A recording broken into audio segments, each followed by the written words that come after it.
تحفۃ الاحفظی شرح ترمذی میں ہے، ایک مرتبہ حضرت امام محمد بن حسن الشیبانی رحمۃ اللہ علیہ اور حضرت امام شافعی رحمۃ اللہ علیہ کعبۃ اللہ کی صحن میں بیٹھے ہوئے تھے۔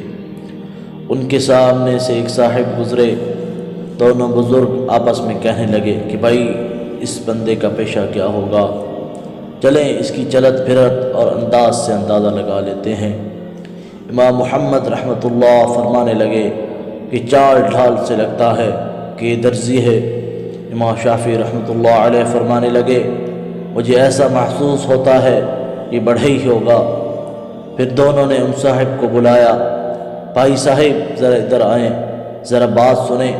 جب وہ صاحب آ گئے، وہ صاحب کہنے لگے کہ پہلے بڑھئی تھا، گزارا مشکل سے ہونے لگا، تب چھوڑ کر میں نے درزی کا پیشہ اختیار کیا ہے۔ آج کل درزی ہوں، کپڑے سلائی کرتا ہوں۔ ذرا غور فرمائیں کہ اندازہ دونوں اماموں کا کیسا نکلا۔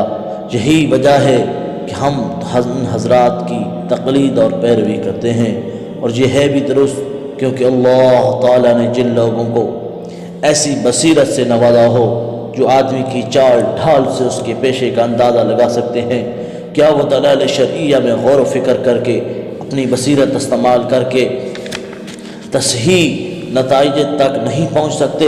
بالکل کیوں نہیں پہنچ سکتے؟ یہی بھی معلوم ہوا جیسے یہاں دونوں اماموں کا اندازہ درست نکلا، کیا فقہی مسائل کے بارے میں دونوں کا اندازہ درست نہیں ہو سکتا؟ سچ فرمایا حضور اکرم صلی اللہ علیہ وسلم نے، اتقوا فراست المومن فإنه ينظر بنور اللہ تعالی، مومن کی فراست سے ڈرو، واللہ کی دی ہوئی نور سے چہروں کو دیکھتا ہے۔